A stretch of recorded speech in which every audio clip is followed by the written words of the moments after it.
Hi, this is Stepping Stone, and today we'll be analyzing source analysis for IGCSE history.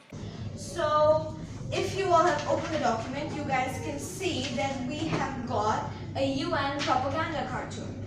So, first I'm just going to state the obvious stuff we can see. The LON, which is a dying organization, is the one in the funeral place. And then we have Truman and the UN running towards its rescue.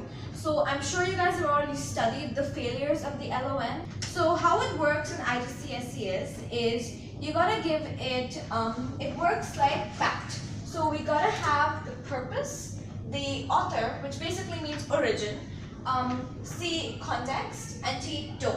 Okay, so now I'm just gonna explain to you guys how that works. Okay, so in reference to origin, now origin or author is really easy because it's all given to you, So how you would start a sentence always is something like, in reference to origin, the passage was originally published by a British cartoonist, so we know that, British cartoonist by David Lowe. Now again, that's given. See, now David isn't given here, Lowe is given, so you can just write Lowe, that would work too. And you have to write in 30th June 1950. Okay? So you're just gonna write down when it was written, where it was written, by who it was written. Okay? This would usually always you started with these first two lines. Okay? You state the obvious. Okay. Then we talk about purpose. Now this gets a little bit tricky because you're gonna actually have to analyze it. You can't just state the obvious. So if you all look really closely, it's propaganda. We know that. Or you can say the source has purpose to inform the viewers about, about putting America in a good light, and particularly the UN. It's showcasing the heroism of the definitive and its better version of the LON.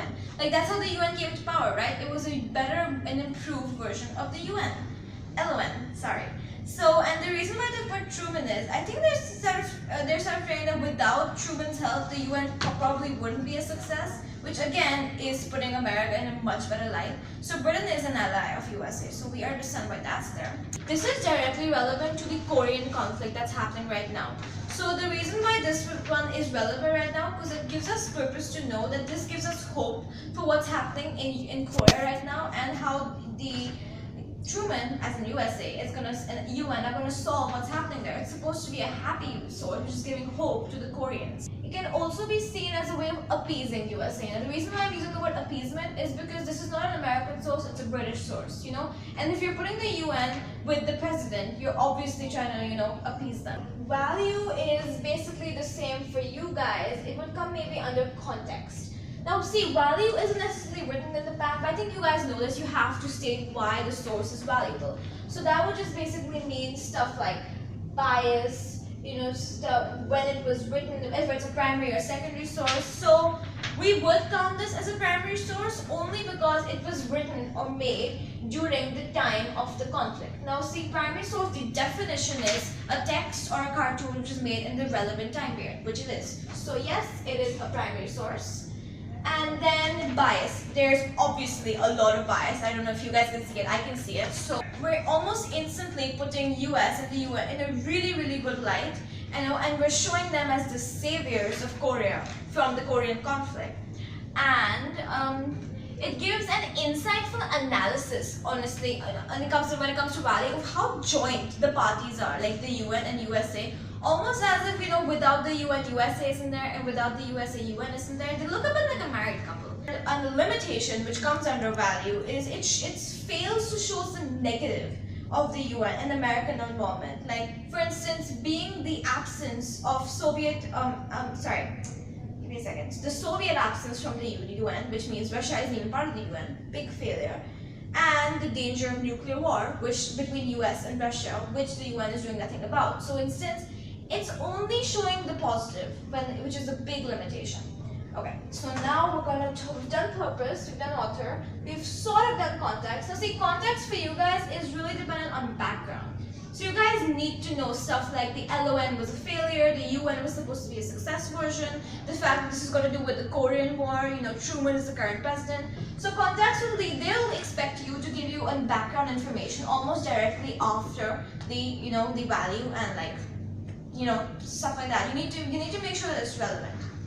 Now, tone. Now, tone is something that is not have an IB, it's strictly an IGCSE term, and it's not always that necessary.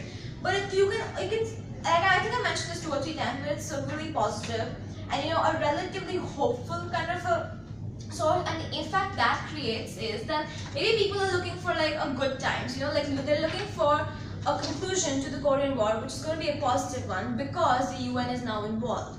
So it's giving us a good insight. So I hope you guys see what I've done here. It's really easy. You just have to break it down, and you have to make sure that almost every small aspect of the source you have analyzed. There's no reuse and missing out anything. Even something like, a small detail, in like, right, what? History doesn't repeat itself. That's written downstairs. I missed that. That is a detail you cannot miss. History doesn't repeat itself, but they're obviously referring to another conflict that happened before, which the LON couldn't solve. Or actually, there's several amounts of conflicts that the LON couldn't solve. Like the Corfu incident and stuff like that. But they're saying the UN obviously will able to, but the LON couldn't. Stuff like that. Don't miss out. Write as much as you possibly can, because it's usually 5 or 6 marks. The more you write, the better for you. And now Almeida is going to talk about the other source. So basically the type of source you get is a textual source, and if you look at the source provided to you, the source is from the time period of the Treaty of Versailles. So let's analyze the source through the pact. So first we have the purpose. So as you know, the purpose of the source is to inform the reader about the LON and the date, specifically the day after that. So the source continuously shows the problems that the Big Three had to face after the Treaty of Versailles. So moving on to author. So now, since you know that, you can see at the bottom, usually the source is given. It's given at the bottom that the source is from a recent historian. Since it's from a recent historian, you can say that the author is credible. And since it's credible, you can also say since it's from a recent historian, it's a secondary source. So now, since it's a secondary source, there comes credibility. Primary sources, which usually come from the time period, are usually more credible than secondary sources, which can be based on the opinion of a historian.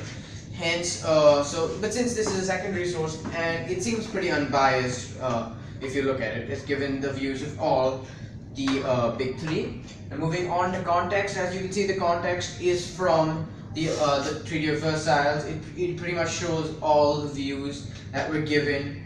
That are given of the Big Three. It doesn't negate any views, but the limitation of this is basically what the source doesn't show you.